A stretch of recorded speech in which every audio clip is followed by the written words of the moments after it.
Fala pessoal, sejam bem-vindos ao Caminho da Aprovação para mais uma aula. Hoje vamos falar sobre direitos humanos. Você que é um novo policial civil aqui em Santa Catarina, fica de olho nessa aula aí.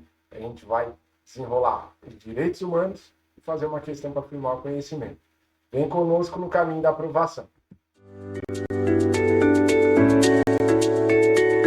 Seguindo a nossa maratona de estudos aqui, vamos direto ao ponto. Hoje é a nossa primeira aula de direitos humanos, né? Já tem uma aula bônus aí na plataforma para quem já está nos acompanhando. Aliás, quem não nos acompanha, saiba que tem um curso gratuito para a Polícia Civil. O link está aqui na descrição, uma plataforma para você ter acesso a todas as videoaulas de direito e raciocínio lógico. E qualquer dúvida, deixa aqui nos comentários para que a gente cresça junto em conhecimento. Eu quero que você seja o novo policial civil aqui em Santa Catarina. E não tem desculpas. Tem que pagar para estudar, professor. Tem que pagar e eu não estou sem dinheiro agora. Não. Você vai ser policial civil aqui em Santa Catarina. Só vem conosco aí no caminho da aprovação. Olha só. Direitos humanos. Né? Tira aquela trava. Agora você está aqui como aluno do caminho da aprovação. Então, tira aquela trava mental. Aquele senso comum que tem.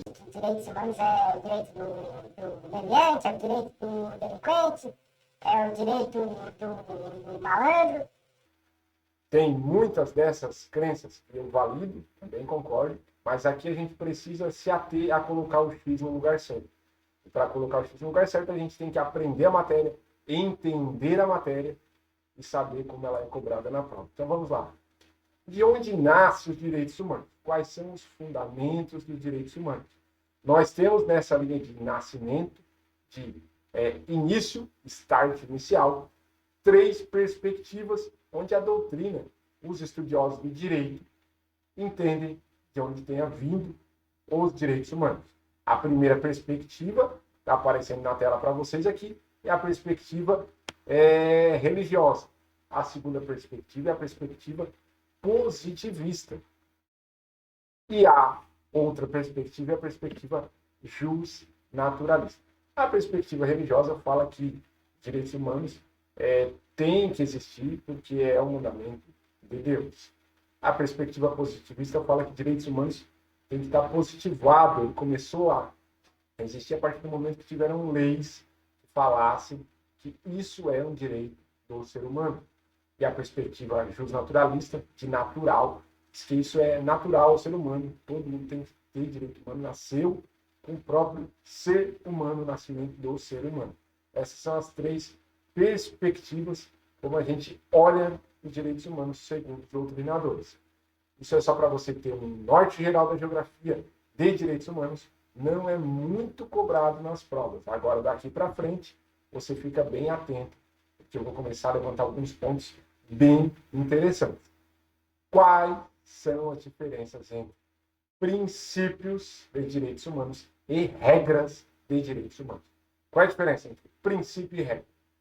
Princípios são nortes fundamentais, são bases. Princípio é a ideia geral, o objetivo geral que os direitos humanos querem atingir. Eles são mais flexíveis. Então, assim, eu não tenho nada dizendo que esse princípio é escrito e vai ser assim e ponto. As regras, não, as regras são escritas.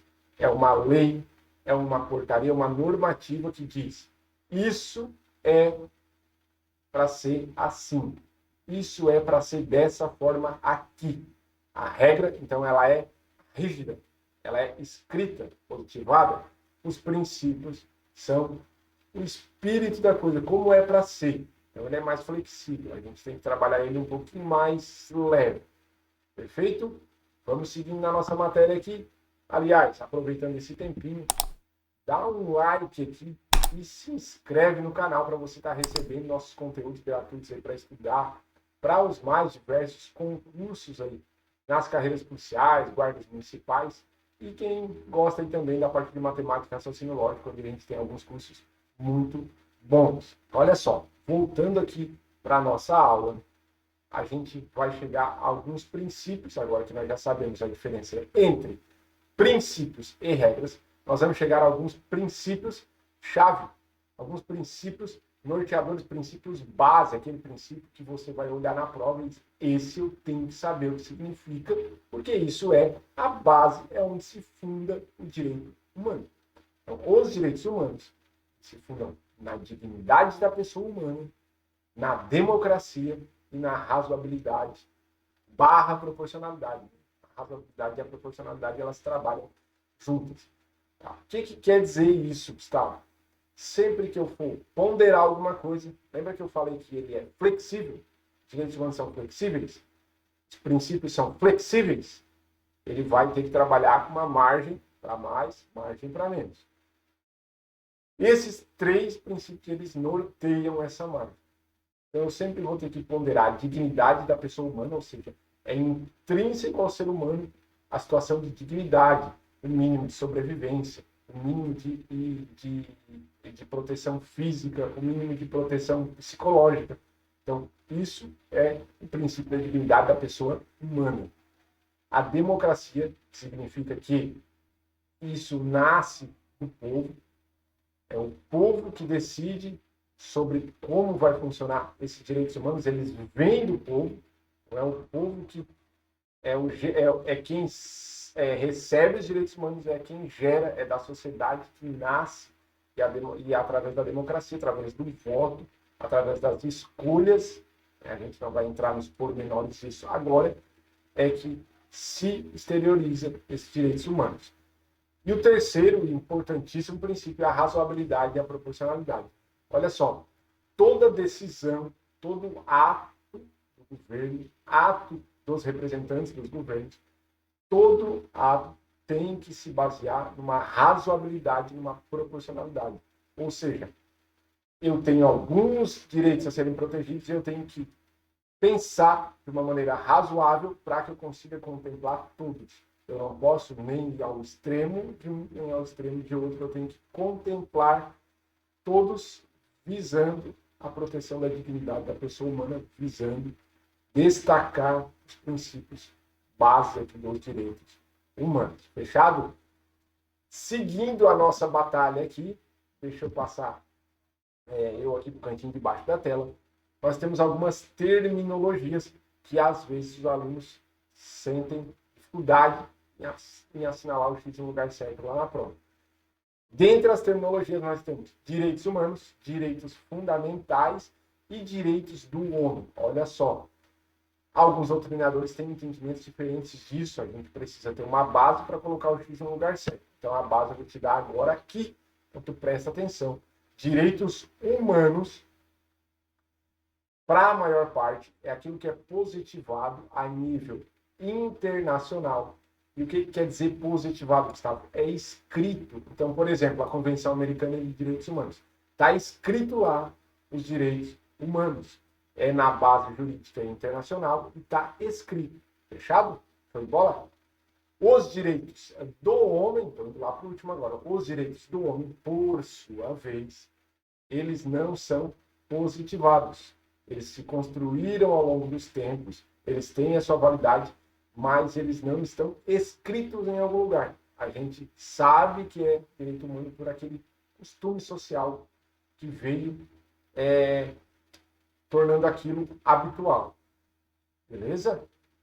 E direitos fundamentais, Gustavo? O que são direitos fundamentais, então? Direitos fundamentais são aqueles positivados, aqueles escritos, aqueles colocados numa lei, dentro do ordenamento jurídico interno do país, nacional. Então, por exemplo, na Constituição Federal, no artigo 5º, nós temos os direitos individuais e coletivos.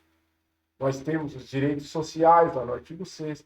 Todo esse conjunto de direitos positivados na ordem jurídica interna do país são os direitos fundamentais. Só para a gente diferenciar essas nomenclaturas e você não cair em pegadinha na prova. Fechado? Vamos seguindo na nossa caminhada aqui. Quais as características dos direitos humanos? Os direitos humanos possuem algumas características. E essas características, elas caem e caem pesado nas provas. Então você precisa saber o significado de cada uma delas e saber elas. Só que eu tenho uma notícia boa para ti. Caso você saiba elas, você vai conseguir, por eliminação, nas questões, abarcar e eliminar e assinalar a alternativa correta. Então, olha só, a característica da historicidade diz que os direitos humanos eles se formaram, eles vieram nascendo com os costumes sociais, com a sociedade, teve uma evolução histórica, por isso, historicidade. A característica da inalienabilidade, são inalienáveis os direitos humanos, significa que eles não podem ser negociados, não posso vender, não posso dizer assim, ó, João, que está me assistindo aí, olha só, João, eu tenho direito, né, à minha integridade física, proteção à minha saúde, mas se tu me der 10 mil reais, tu pode arrancar meu braço direito. Eu vou vender meu braço direito para ti. Não, é inalienável. Eu não posso negociar os meus direitos humanos. Fechado? Irrenunciável. Eu não posso renunciar. Então, beleza, tudo bem. Eu vou abrir mão disso aqui. Eu vou abrir mão aqui da minha orelha esquerda. Aqui. Fechado? Não, não posso. São irrenunciáveis. Imprescritíveis, ou seja, eles não prescrevem com o tempo. Não, com o passar do tempo eu não perco esse direito. Não perco meu direito humano. Tá? Universalidade, generalidade, universal. É para todos. Máxima efetividade, ou seja, o Estado ele tem que tomar medidas para garantir a efetividade e o cumprimento desses direitos humanos. Não pode ser lançada uma norma, lançado um entendimento, ter um princípio regendo e o Estado simplesmente deixa assim. Não, ele tem que dar máxima efetividade para esse direito. Certo? Complementariedade. Eles não são interpretados sozinhos e a complementariedade ela vai acabar se confundindo ali com a relatividade, né? Então, a gente já vai medir lá na limitabilidade, lá no último que está aparecendo para vocês ali, ó. Limitabilidade. Não existe direito fundamental absoluto. Complementariedade não pode ser interpretado sozinho. Então, olha só. Eu tenho direito à vida. Então, está aqui na balança o direito à vida. Está aqui na balança um outro direito. O direito à vida é mais difícil, né? Vamos botar um outro direito aqui. Eu tenho direito à alimentação. Eu tenho direito ao... Então, por exemplo, complementariedade e limitabilidade. Então, não existe um direito absoluto. Eu tenho que haver uma ponderação de direitos. Então, por exemplo, assim, eu tenho direito à vida, né? Então, eu posso pegar uma arma e sair matando todo mundo e ninguém vai me matar. Por quê? Eu tenho direito à vida. Não, isso aqui é ponderado. Se eu tiver em legítima defesa, eu agredi a vida de alguém, apesar de ele ter aquela direito à vida, eu preciso de um equilíbrio, ele não tem direito de tirar a vida dos outros. Então, essa limitabilidade, esse limite, essa linha de equilíbrio, essa ponderação de direitos, ponderação de valores, está abarcada aí pelo princípio da limitabilidade e pelo princípio da complementariedade. Pode cair na prova de vocês, limitabilidade sendo entendida como relatividade, tá? Princípio da relatividade. Concorrência, eles podem trabalhar em conjunto. Essas se complementam, né? Vai junto com complementariedade. Não taxatividade, o rol de direitos humanos ele não é um rol taxativo, é o que está ali pronto. Rol taxativo significa assim, ó, esses aqui são os direitos humanos, não entra mais nenhum. Não, ele é um rol exemplificativo. Ele dá exemplo. Tem direito à vida, tem direito à saúde, tem direito ao lazer, tem direito à integridade física. Eu tenho direito ao livre processo legal, eu tenho uma série de direitos, mas existem outros que podem surgir com o tempo, às vezes dependendo da adequação social, da necessidade da evolução da sociedade. Proibição do retrocesso, ou seja, espaço ganho não se recua, os direitos que já foram adquiridos, a gente não pode retroagir, não pode voltar atrás, deixar de observar aqueles direitos, beleza? Vamos seguindo aqui na nossa caminhada, deixa eu falar agora para ti um assunto mega importante, cai muito nas provas. Então, olha só, aproveitando esse momento, de novo, eu vou pedir, dá o teu like aqui, se inscreve no canal e compartilha esse vídeo com o máximo de pessoas que você puder, que queira estudar e não está em condições de gastar aí. Mas se você quer ter uma evolução ainda maior nos seus estudos, no link aqui na descrição tem meu contato e também tem um link a mentoria Caminho da Aprovação, onde eu vou te pegar passo a passo, vou te entregar todo o material em PDF, vou planilhar os teus estudos e vou te dar o norte, que só vai sentar na cadeira e dizer, é isso que eu tenho que fazer hoje, vai estar tudo separadinho rumo à tua aprovação. Se tiver interesse, me chama aí, mas se não tiver, continua conosco, vai ter muito material gratuito e de qualidade aqui para vocês. Então, olha só, dimensões dos direitos fundamentais.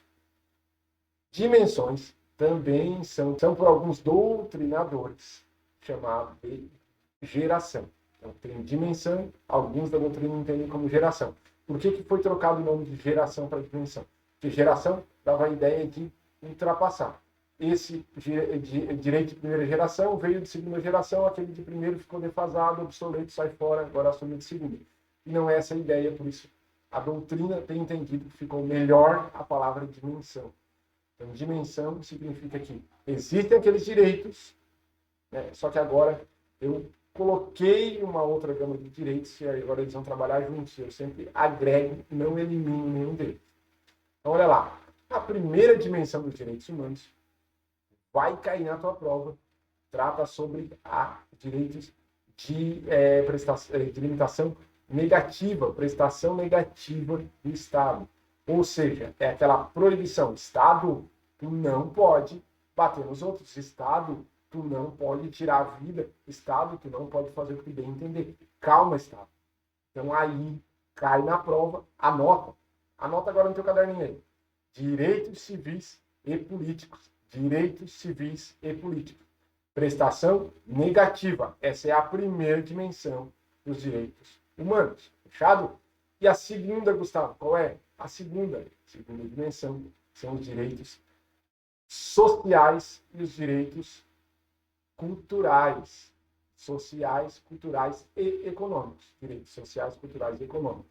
Está ali no artigo 6º da nossa Constituição Federal, os direitos à alimentação, lazer, trabalho, moradia. Esses direitos são direitos de segunda dimensão. Eles são chamados de prestação positiva. O Estado agora não é que ele não pode fazer aquilo, agora ele tem que fazer alguma coisa para me ajudar. Antes o Estado estava sendo proibido de me agredir. Agora o Estado passou a ser obrigado a me ajudar. Prestação positiva, entendeu? Então, direitos econômicos sociais, direitos econômicos, sociais e culturais. O lema agora é igualdade. Lá na primeira dimensão, o lema era liberdade, proteção da locomoção. Grava aí, segunda dimensão. Igualdade. Então, tem direito à moradia, direito a lazer, direito à alimentação.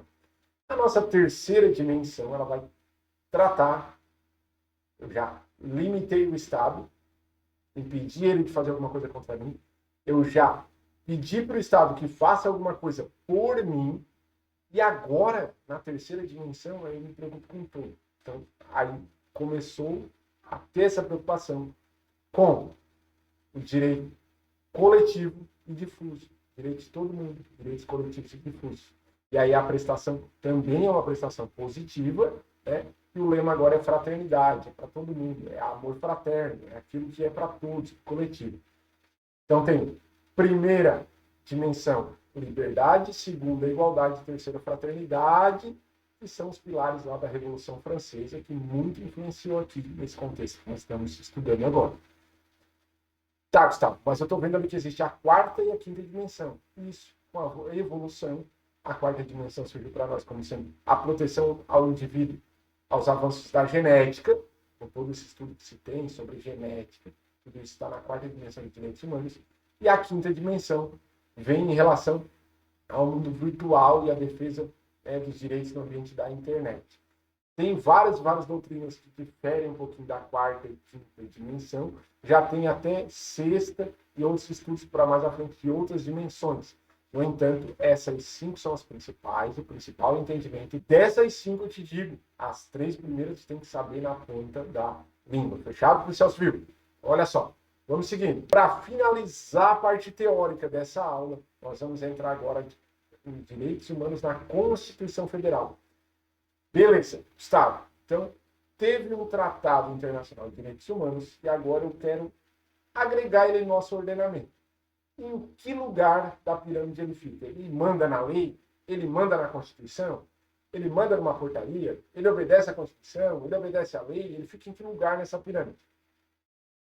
O artigo 5º, lá no parágrafo 3º, diz para nós assim, ó, os tratados e convenções internacionais sobre direitos humanos que forem aprovados. Agora anota aí que isso aqui despenca nas provas. Anota, mas anota forte, com uma caneta amarela, grifa essa naba aqui, cara. Olha só, em cada casa do Congresso Nacional, quais são as casas do Congresso Nacional? Senado Federal, Câmara dos Deputados, então tem que votar em cada casa, no Senado e na Câmara dos Deputados. Agora, de novo, em 2 turnos,